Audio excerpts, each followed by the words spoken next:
Hey guys, it's Andrew, and this is why we're fat. We are making cherry crumble situation. So cherries, which were in our imperfect produce box, we had a pound of them. So I pitted them, which is possibly the worst exercise in history. If you can buy these like fresh cherries frozen, that is definitely the way to go if you don't like pitting cherries. But pitting cherries is a way you can do it.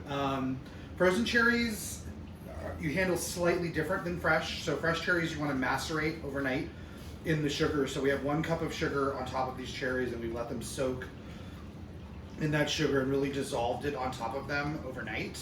We're gonna put them in our pot. Make sure we get all the sugar.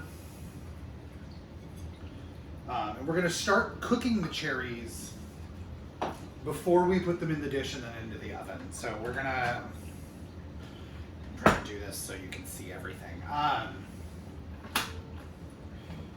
So we've got the cherries on the heat, perfect. 1 cup of sugar,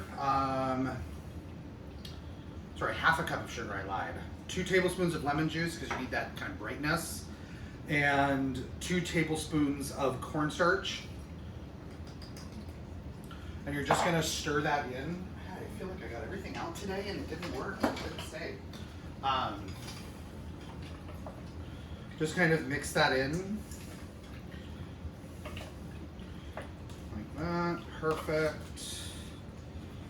And then just the slightest pinch of salt in this one. About 1/8 of a teaspoon. So this is gonna come to a boil. And we're going to take it right off the heat as soon as it's to a boil.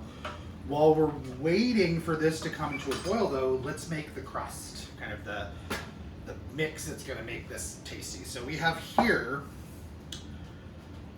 1 1/4 cups of ground speculoos cookies, or Biscoff cookies is the brand I think you see.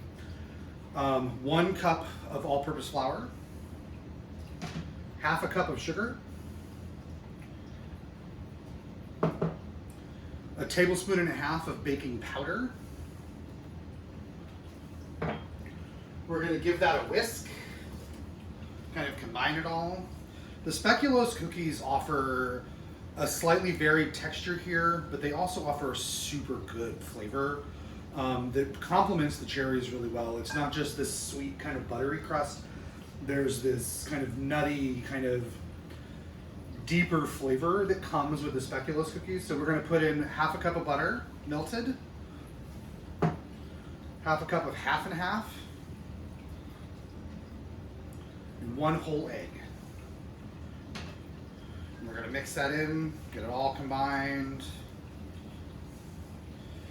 It's going to make kind of a graham cracker colored batter. Perfect. We have a baker. We'll get out our non-stick spray, just give it a quick once over. Our spatula. And you're gonna put all of the batter now into the baker and make sure that it's covered the bottom nice and even.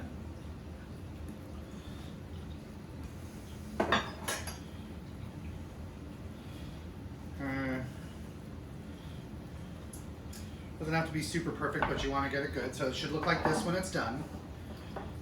Ooh, butter. Okay,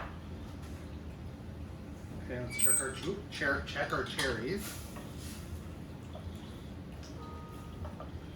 Okay, definitely starting to heat up, but not quite a boil yet. So we're going to let these come to a boil. This same mix with the same amount of fruit, but instead of cherries, you could use blueberries. I wouldn't use strawberries because those get super juicy and kind of disintegrate when they cook. You could probably use peaches, would be really good here. Plums, nectarines. The things like stone fruits in general are probably good for this one. Apples would be super good because they kind of keep themselves together when they cook. And we'll let this cook for a second. And we will come back momentarily. This is probably going to take a few minutes because those were pretty cold out of the refrigerator. And we'll finish up. We'll be back. Maybe.